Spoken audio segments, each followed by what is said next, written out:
यत्र स्त्रीशरणीशा दानाश्रेण सदानस्तुवकं सत्यं परं सत्यं परं सत्यं परं भूपा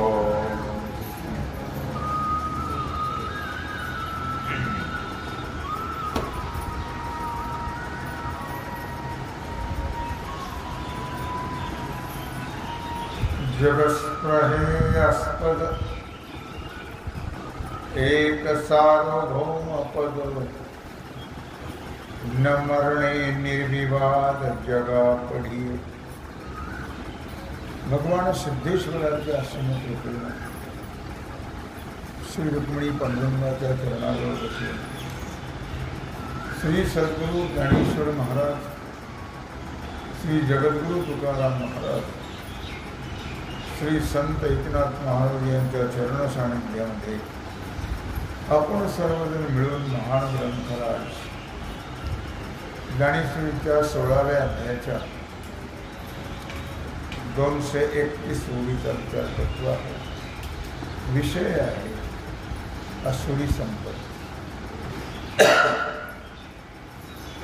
जगत्प्रहेयास्पद. आपण असुरी संपत्तीची किती लक्षणं पाहिजे? 3 पाहिजे. जगत्प्रहेयास्पद एक सार्वभौम पद न मरणे निर्विवाद जगा पडी. जगाच्या इच्छेचा जो विषय आहे तो आहे सार्वभौम राज्य. जगातली प्रत्येक व्यक्ती जी आहे त्या व्यक्तीला आपल्याला सार्वभौम राज्य भोगायला असावं असं वाटतं. प्रत्येक व्यक्तीला. आणि दुसरी गोष्ट आहे काय? ही पहिली गोष्ट झाली. जगत्प्रहेयास्पद. जग आणि स्पृहा म्हणजे इच्छा. सार्वभौम पदाची इच्छा आहे. दुसरी गोष्ट आहे कोणी असो, सुखी असो दुःखी असो, कसा जरी असेल तरी त्याला मरण्याची इच्छा होत. न मरणे निर्विवाद जगा. आपण मरू नये असं प्रत्येकाला वाटतं. किंबहुना प्रत्येकाला जगण्याची इच्छा आहे आणि जगण्याकरताच प्रयत्न करतो. पण जगण्याकरता जगणं म्हणजे काय हे कळत नाही.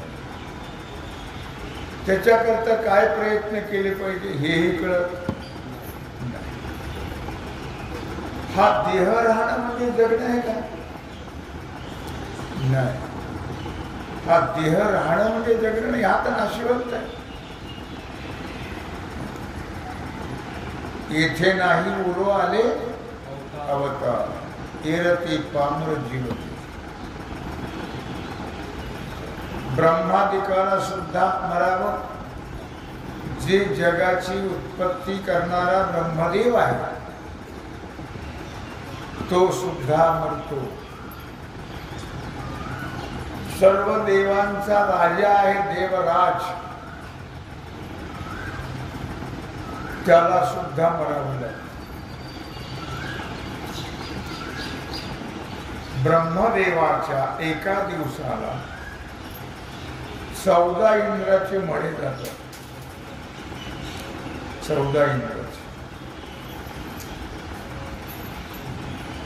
ज्यावेळी हिरण्यकश्यपुनी ब्रह्मदेवाला अमरपणाचं वरदान मागितलं तेव्हा ब्रह्मदेव म्हटलं ते माझ्याकडे आहे ते माग, माझ्याकडे नाही ते कशाला माग. अरे मीच मरका आहे तर तुला कसं अमर करेल. जो मरका आहे तो अमर करू शकत नाही. म्हणजे हा देह जो आहे तो देह जाणार जाणार नियासी काळोबा खाणार उपजेते नाश. उत्पन्न झालेलं जे आहे त्याचा नाश ठरलेला आहे. तुमच्या सांभाळण्यावर अवलंबून आहे ते. त्याला जर पद्धतशीर सांभाळलं तर त्याची गॅरंटी आहे. गॅरंटी 100 वर्ष तरी घोर नाही. गॅरंटी आहे.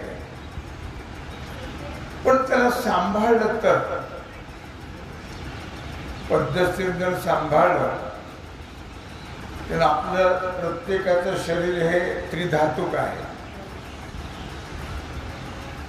त्याच्यामध्ये कोणता धातू आपल्या शरीराची लगड आहे त्याची ते आपल्याला कळलं. आपलं पित्त शरीर आहे का वात शरीर आहे का कफ शरीर आहे आणि त्याप्रमाणे सांभाळलं पाहिजे. आपण सांभाळत नाही. फोन जाऊ म्हणतं काय व्हायचं होतं. 8 दिवस ठोकळं का व्हायला पण घ्या खाऊन आंबट.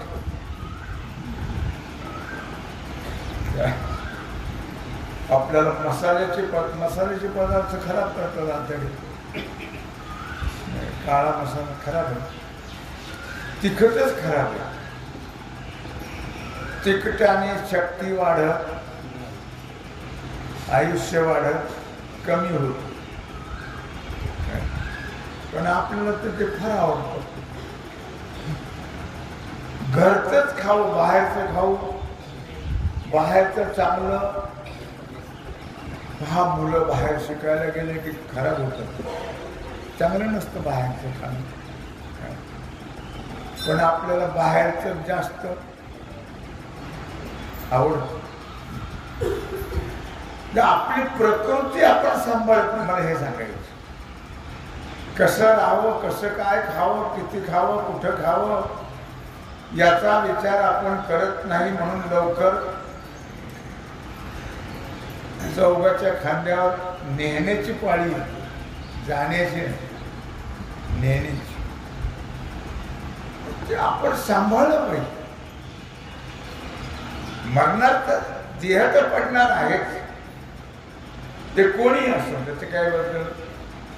त्याने जरी ब्रह्मदेवाकडे वशिला लावला तरी ब्रह्मदेवाचं मार्ग आहे. तिथं वशिला चालत. यमाकडे जरी वशिला लावला तरी चालणार और नाही. न मरणे निर्विवाद जगा पडी. कोणालाही मरावं वाटत नाही. पण म्हणजे देह पडावा वाटत नाही. मरण तर नाहीच आहे. मरण नाही काय नाही. अमर आहा खरे की पहा खोटे हे. खरे की पहा खोटे हे.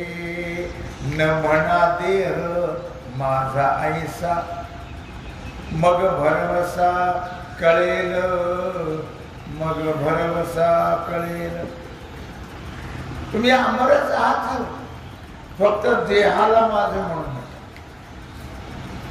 न जायते म्रियते वा कदाचिन नायं भूत्वा भवितावान भूया. अजो नित्य शाश्वतोऽयं पुराण न हन्यते हन्यमाने शरीरे. आपण मरणारे नाहीच. देह पडणारा आहे. देह आपण आहे का हे कळत नाही आपल्याला. आपल्याला वाटतं देहच आपण आहोत. देह हे साधन आहे. त्याची देखभाल मात्र चांगली केली पाहिजे. साधन टिकण्याकरता. देह काय आहे. मनुष्य देहीचे साधने सच्चिदानंद पदवी घेणे एवढा अधिकार नारायणी कृपावलोकने दिला. मनुष्य देह हे साधन आहे, स्वस्वरूपाच्या प्राप्तीचं साधन मनुष्य देह आहे. मग त्याला सांभाळलं पाहिजे. पण आपल्याला जमत नाही. तुम्ही असो, मी असो, कोणी असो, आपण त्याला सांभाळत नाही, पद्धतशीर सांभाळत नाही, तर त्याची गॅरंटी आहे.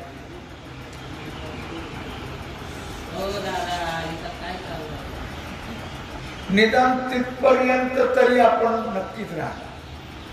तिथपर्यंत तरी जेवढे तुम्हाला गॅरंटी दिली ना, तिथपर्यंत. त्याच्याही पुढे सांगतात लोक. कोणी 125 वर्षाचा आहे, कोणी 110 वर्षाचा आहे, कोणी 150 वर्षाचा आहे, त्याच्याही पुढे आहे. जर त्याला सांभाळलं तर जास्त जगते ना.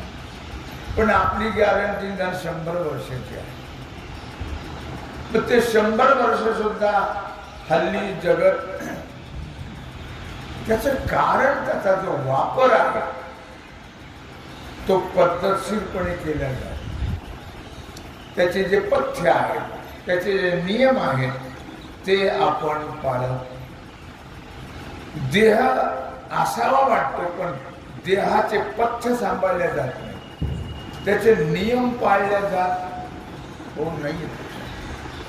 आणि म्हणून आपल्याला लवकर हात धुवावा लागतो आयुष्यात, त्याला विलाज नाही. न मरणे निर्विवाद जगा पडिले. मरावं कोणाला वाटत नाही, मरत नाहीच. पण देहाच्या पडण्याला आपण मरण म्हणतो आणि देहाच्या उत्पत्तीला आपण जन्म म्हणतो. देहाची उत्पत्ती झाली म्हणजे जन्म झाला न जायते, आपल्याला जन्मच नाही. नम्रियते, आपल्याला मरणच नाही. पण देहाच्या उत्पत्ती बरोबर आम्ही वाढदिवस करतो, घडदिवस आहे, घडदिवस पण वाढदिवस करतो. देहाच्या उत्पत्तीचा वाढदिवस. तुम्हाला वाढदिवस नाही, घडदिवस नाही.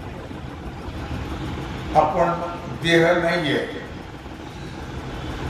मितो सोये आत्माराम, मितो सोये परब्रह्म, हे आम्हाला कळत नाही.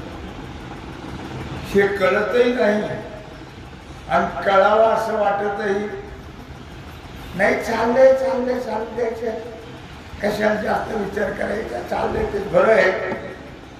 आपलं काय विचारायचं, आपले चाललंय ते बरं आहे, कोणत्या कोठण्यात पडतं. आपण आत्मा आहोत, आपण ब्रह्म आहोत, हे कळण्याकरता कुठे आहे. आपल्याला कुठं सवड आहे ते कुठे नाही करायला. संसाराचा धंदा जन्मावरी गेला, मुखी नाही आला राम राम. आपला वेळ कुठे,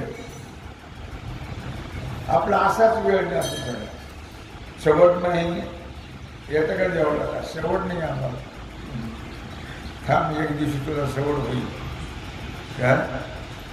तेव्हा आपल्याला मरण नाही आहे, आपल्याला जन्म नाही आहे. उत्पत्ती नाश या देहाचा आहे. तरी पण त्या देहाच्या तादात्म्याने आपण बोलतो, आम्हाला मरण नको. देहाचं तादात्म्य आहे म्हणून मरण नको वाटत.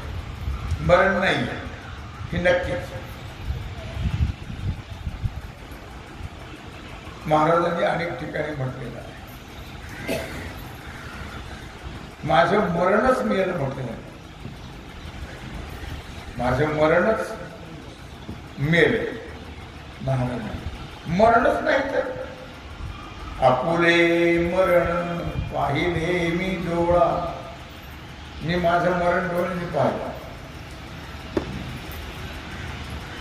आपलं मरण कोणाला दिसतं का डोळ्याने?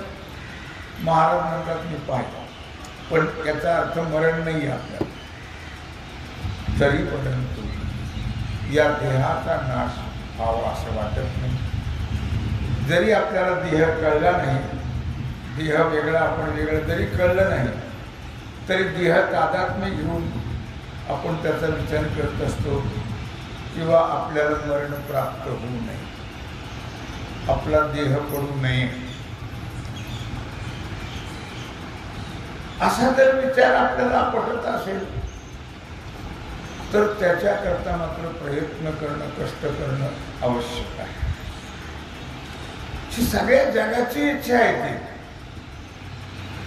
जेवढे जेवढे या देहाला आले त्या सर्वांची इच्छा आहे न मरणे निर्विवाद जगा पडिले. निर्विवाद सगळ्या कोणालाही विचारा तुम्ही, तुम्हाला मरावं वाटतं का?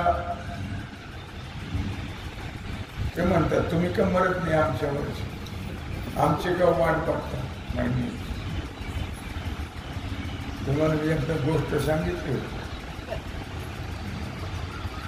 पिराजवळ एक महारोगी बसला, त्याला बोट नव्हते हाताला पायाला. एक बाई आली, आत्ताची गोष्ट नाही, पूर्वी जुन्या काळात. तिने 1 रुपया त्याला दिला, त्याने घेतला असा. पण तिला वाईट वाटलं, म्हणजे जेव्हा ती कुटकुटली, कशाला जगाला अशा माणसाने, ज्याला हात नाही, पाय नाही, बोट नाही, धड नाही, खाता येत नाही, पिता येत नाही, काहीच करता येत नाही, की त्यांनी ऐकलं. ते म्हणलं हे तिला फेकून रुपयाच्या अंगावर, तू का मरणच माझ्यावर, मला का म्हणतेस मरत नाही म्हणून? म्हणजे मरण हे कोणालाही आवडत हो नाहीये. लक्षात, नर मरणे निर्विवाद जगा पडिये. या गोष्टीची आवड कोणालाही नाही. वेळ प्रसंगी बोलतातही माणसं आत्ता मरण यावं, आत्ता मरण यावं. कळलं नाही? एक माळ्याची बाई होती, गरीब होती. तिने आपले फळ आणायचे डोक्यावर, ते विकायची. एकदा काय केलं, तिने खूपच फळं घेतली, तिला भयंकर ओझ झालं आणि ते अशी पाठी टेकवली. जेव्हा म्हटलं एकदा मेलेलं बरं, इथून चालला आता यम. त्याने ऐकलं, ते ऐकल्यावर तिच्या जवळ आला. तिने काय, कोण रे तू? आता म्हणलीस तोच. निकट काय नाही, म्हटलेली आठवण, मेलेलं बरं. म्हणजे ज्याच्यामुळे मेल्याचं शरीर पडतं तो मीच आहे. तू म्हणजे कोण? मी यम आहे. यम? तू यम आहेस? मग तू आता म्हटली नाही का चाल कुठं कुठं नाही करत असती, कावर ओझे वाहत, हातात दुसरे तो ओझे वाहत, असं ते सगळं कष्ट करावं लागतं आपल्याला. खातात दुसरे मजा मारतात. चल कुठं ते म्हणजे तसं नाही रे बाबा. मग तू आता तू म्हणली होतीस, म्हणतो माणूस राग वैताग, त्याचा काय एवढा विचार करायचा आहे. मग आता तू मला तर बोलावलं सांग, मी तर आलो. हा चांगली गोष्ट आहे. पाठी मला उचलणार ना, एवढी उचलून माझ्या डोक्यावर दे आणि तू तुझ्या रस्त्याने. मरण्याची इच्छा करतात माणसं, पण मरावं वाटत नाही. आपण आता चांगले आहेत म्हणून बरोबर. आणि काही त्रास झाला तर, त्रास झाला की असं वाटतं मेलेलं बरं झालं, मेलेलं बरं असं वाटतं. पण मरावं कोणाला वाटत नाही. न मरणे निर्विवाद जगा पडी सर्व जगाची गोष्ट आहे ती काही तुमची माझी नाही. म्हणून जरी उत्साहे याते वाणू जाये की ते ऐकून मत्सर वाहे फुगो लागे. म्हणून कोणी मोठ्या उत्साहाने म्हणून जरी उत्साहे मोठ्या उत्साहाने याते वाणू जाये. वेग हा अपौरुषय आहे. वेग कोणी निर्माण केलेला नाही. वेग हा भगवंताच्या श्वासापासून निर्माण झालेला आहे. अर्थात म्हणून त्या वेदाच्या ठिकाणी भ्रमप्रमाद आदी दोष जे पौरुषे ग्रंथ असतात, माणसाने केलेले जे ग्रंथ असतात त्याच्यात दोष असतो, दोष निघतात. पण हा भगवंताच्या श्वासापासून निर्माण झालेला असल्यामुळे त्याच्यामध्ये कुठल्याही प्रकारचा दोष, कुठल्याही प्रकारचा प्रमाद, चुका, भ्रम हा प्रकार नाही. म्हणून वेद हा विश्वास ठेवण्याला योग्य आहे. वेद हा विश्वास ठेवण्याकरता योग्य आहे. असं जर कोणी वेदाचं वर्णन करू लागलं. आणि दुसरी गोष्ट, या जगाचा जो मालक आहे तो कोण आहे? जगाचा मालक, जगाचा मालक आहे भगवान. कोण आहे जगाचा मालक? भगवान आहे. सर्व तोच करतो, आपण काहीच करत नाही. आपण फक्त बोजा घेतो, करत काही नाही. पण बोजा मात्र घेतो. आपल्यामुळं काहीच होत नाही. हे बोलतो ना आपण, ते सुद्धा आपल्यामुळं नाही. कोण बोलावी ते हरिवीन. आपण जे पाहतो ते आपल्यामुळं, ऐकतो ते आपल्यामुळं नाही, चालतो ते आपल्यामुळं नाही, खातो पितो आपल्यामुळं. या सगळ्या गोष्टी कुणामुळे होतात? पण आपला भरवसा त्याच्यावर नाही. आपण असं म्हणायला तयार, ज्याच्या त्याला बोललं काय आहे, त्याच्यामुळे सगळं होतं, तो सगळं करतो ना. आपल्यामुळे काहीच होत नाही. आपल्यामुळे काडीच काही होत नाही. सगळं करता करवणारा तो आहे. तो कसा आहे? तो सर्वज्ञ आहे. तो कसा आहे? सर्वज्ञ. सर्वज्ञाचा अर्थ सगळ्याचं त्याला कळतं. जाणे अंतरीचे सकळ नारायण. सर्वांचं आपलं एकमेकाला कळत नाही आपलं काय आहे, पण त्याला सगळ्याच्या मनातलं कळतं. तो मन कवडा आहे. तो कसा आहे? सगळ्यांच्या अंतःकरणातलं जाणणारा. आपण जरी म्हणतो तुमच्या मनातलं मला कळतं, काही कळत नाही, उगीच गप्पा मारतो आपण. तुमच्या मनातलं मला कळतं, काही कळत नाही, गप्पा मारत असतो. कुणाच्या मनातलं कोणा काही कळत, त्याला मात्र सर्वांच्या मनातलं. म्हणून त्याला काय म्हटलं? सर्वज्ञ. पुन्हा कसा आहे? तो सर्व शक्तिमान आहे. ज्यावेळी इंद्राने शिळाधारी वर्षाव केला, इंद्राचा यज्ञ बंद पडला. त्याला काय त्याच्या काय हाताने म्हणतो? पाऊस पडतो, तो कट पाऊस पडणार. त्याच्यामुळे आपल्या गायांना गवत म्हणजे आपला गोवर्धन देतो गवत, त्याची पूजा करायची. ठीक आहे, सगळ्यांना पटवून दिलं आणि सगळ्यांनी जाऊन गोवर्धनाची पूजा केली. पण त्या शेंडीवाल्याला काही पटलं. त्याला वाटलं बरी संधी राहू, काय? कारण त्याचा स्वभाव आहे. काही लोकांचा स्वभाव असतो दुसऱ्याची भांडणं लावून द्यायची आणि आपण मजा बघायची. असं काही लोकांचा स्वभाव आजही आहेत. तसे लोक, त्यांना अर्धाचा स्वभाव.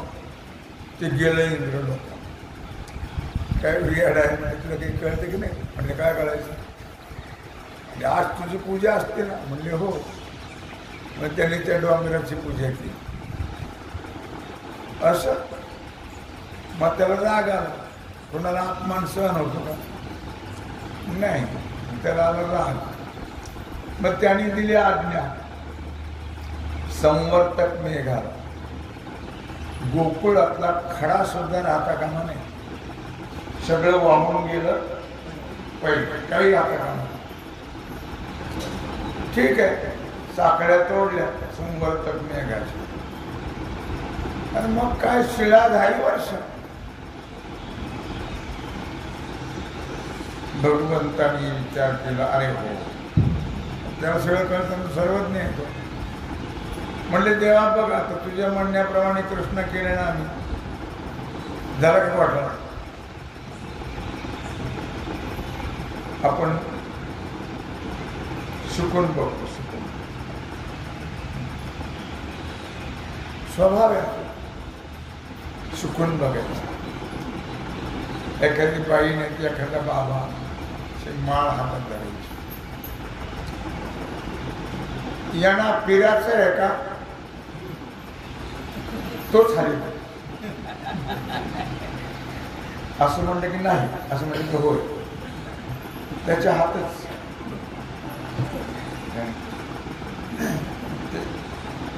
सूक्ष्म तेच हाल त्याचे हात कबूल करून घ्या. पिराचं तुम्हाला आहे. पिराचा आमचा काय संबंध नका करू. थोडस खाण्यापिण्यात जास्त कमी आलं की त्रास होतो. बरं, ते म्हणला होता पिराचं बिया करतो बंद करून. झाला का त्रास? ही अशी आमची वृत्ती आहे. आता पिराचा ना आपला संबंध. पीर म्हणजे काय देव आहे का? पीर म्हणजे काय आहे? नगरच्या लोकांना चांगली माहिती. पीर म्हणजे काय त्यालाही माहित नाही. दगड नगरच्या लोकांना माहिती.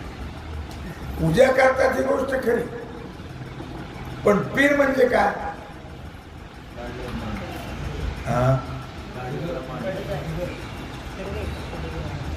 पीर म्हणजे थडगड, प्रतीक आहे. ते मेलेल्या माणसाचं प्रतीक आहे. त्यांचा आपला काही संबंध आहे का? पण नगरला हिंदूच्या घराघरातून पीर आहे आणि त्याची पूजा आपला हिंदू समाज, हिंदू समाजासारखा बावळट समाज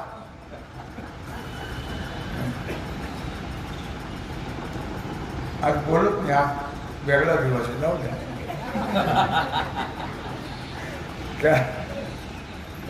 तेव्हा मी कशा करता सांगत होतो, हे सर्वज्ञ ते परमा. आपण थोडं कमी जास्त झालं तर काही नाही. कोणाच्या हातात काही नाही. कोणता देव काही करत नाही. लक्षात ठेवा, ते सगळे परतंत्र आहेत. करणारा तो एक आहे परमा. त्याच्यामुळे सर्व घडल्या जातात. तो त्याला तुम्ही भजा, म्हणजे त्याची उपासना. त्याचा अर्थ असा, भजा म्हणजे भजेवाहन,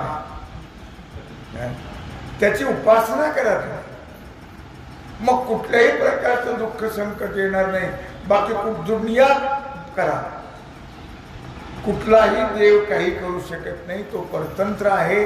हा मात्र सर्वज्ञ आहे, सर्व शक्तिमान. कुठल्याही देवाच्या हातात काही नाही. बिचार ते काही करत नाही. आपली कल्पना आहे. त्याच्यामुळे असं झालं.